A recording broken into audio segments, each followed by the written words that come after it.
আন্দোলনরত শান্তিপূর্ণ আন্দোলনরত শিক্ষার্থীদের উপর ছাত্রলীগ সন্ত্রাসীদের যে ন্যাক্কারজনক হামলা হয়েছে, ইসলামী ছাত্র আন্দোলন বাংলাদেশের তীব্র নিন্দা এবং প্রতিবাদ জানাচ্ছে।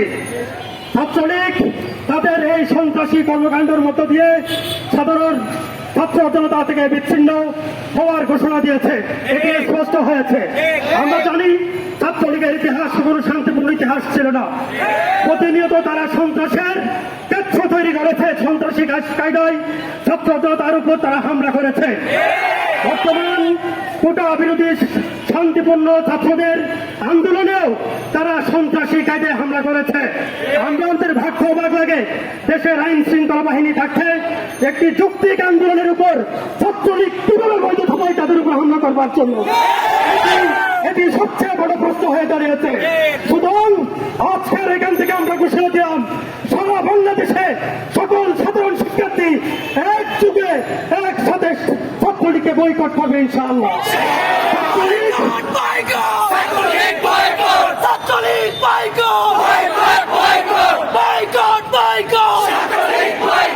ছাত্রলীগের এই সন্ত্রাসী রাজনীতি এই বাংলার মাটিতে হতে পারে না, হতে দেওয়া যায় না, হতে দেওয়া যায় না।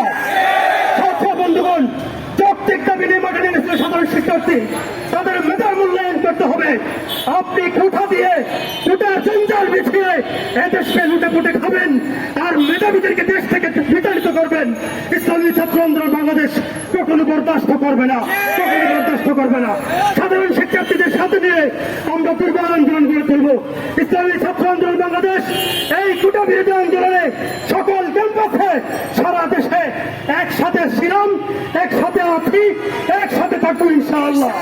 এই স্বৈরাচার প্রতি আন্দোলনের আমরা শেষ পর্যন্ত ইনশাআল্লাহ মাঠে থাকবো ইনশাআল্লাহ। একজন সরকার প্রধান হিসেবে সাধারণ শিক্ষার্থীদের আমাদের সকলের আপনার কাছে আমাদের প্রত্যাশা ছিল, আপনি প্রেস ব্রিফিংয়ে কি বলেছেন, তথ্যতাচ্ছিল্য করেছেন, কটাক্ষ করেছেন, ব্যঙ্গ করেছেন। একজন সরকার প্রধান হিসেবে জাতির সাথে ছাত্র সমাজের সাথে এই প্রহসন আপনি করতে পারেন না, পারেন না, পারেন না। শিক্ষার জন্যই আপনার এই মানসিকতার প্রতি আপনার অবিলম্বে আপনার এই প্রহসনগুলো বক্তব্য প্রত্যাহার করতে হবে। সরকারের শীর্ষ পর্যায় থেকে হাইকমান্ড থেকে ছাত্রলীগকে উস্কে দেওয়া হয়েছে মাঠে থাকার জন্য। কেন সাধারণ শিক্ষার্থীরা কি সন্ত্রাসী কাজ করবার জন্য মাঠে নেমেছে? তারা যৌক্তিককে বেয়াদবি করবার জন্য মাঠে নেমেছে। কাদের পেছনে ছাত্রলীগকে নেড়িয়ে দেওয়া হবে, এটা কোন ধরনের রাজনৈতিক শিষ্টাচার আমাদের বোধগম্য নয়। আমরা মনে করবো অবশ্যই আন্দোলনরত শিক্ষার্থীদের সাথে টেবিল টক করে আলোচনা টেবিলে আসুন, তাদের যৌক্তিক দাবি মেনে নিন, অবিলম্বে কোটা কোটা প্রত্যাহার করুন। যদি না করা যায় অন্তত সংস্কার করে একটি সহনীয় মাত্রা নিয়ে আসুন। আমরা এই দাবি জানাই, বাতিল করতে না পারলে একটি সহনীয় মাত্রা নিয়ে আসুন, মেধাবীদেরকে মূল্যায়ন করুন, দেশের মেধা দেশে থাকুক, দেশ এগিয়ে যাক, এই প্রত্যাশা করছি। সকলে সুস্বাস্থ্য কামনা করে আগামী দিনের যে কোনো আন্দোলন সংগ্রামে পাশে থাকার উদ্যত আহ্বান জানিয়ে শেষ করছি। আসসালামু আলাইকুম ওয়া রাহমাতুল্লাহি ওয়া বারাকাতুহু।